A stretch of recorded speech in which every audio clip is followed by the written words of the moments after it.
was wondering, is it possible for me to ask you about recommendation letters? Yeah, shoot. Okay, so I was asking a former, like I worked at a law firm just for a couple of months during COVID. So I asked my employer, he was asking me to write the initial draft for it.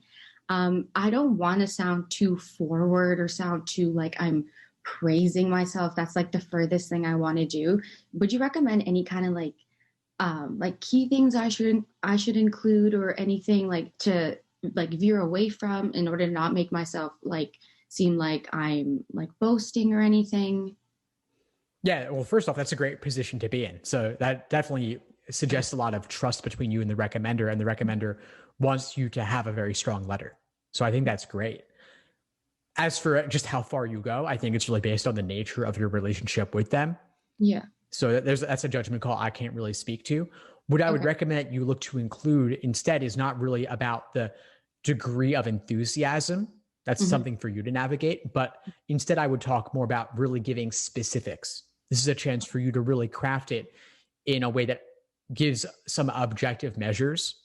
So if there's anything before after you can Okay. include, I think that's really nice to be able to have to show transformation.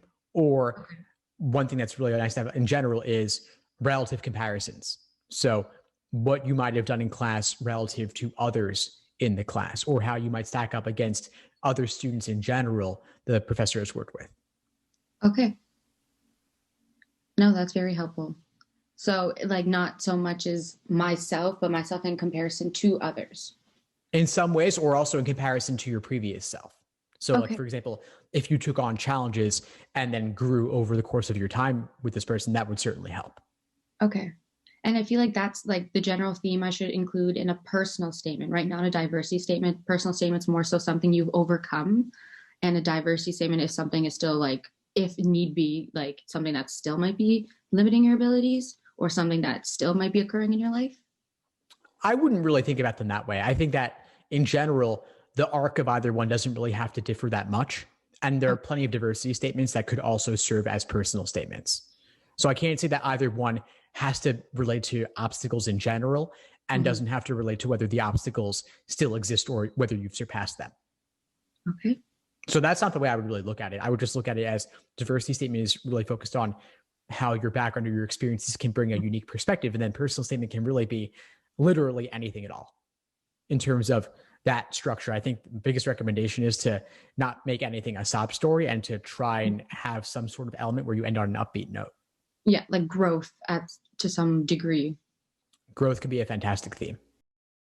Thanks for tuning into the show. Please subscribe if you haven't done so already to be notified of new episodes as I release them. And feel free to reach out if you need anything at all as you move forward with your prep. I'm happy to help however I can. In the meantime, I'll wish you all the best and take care.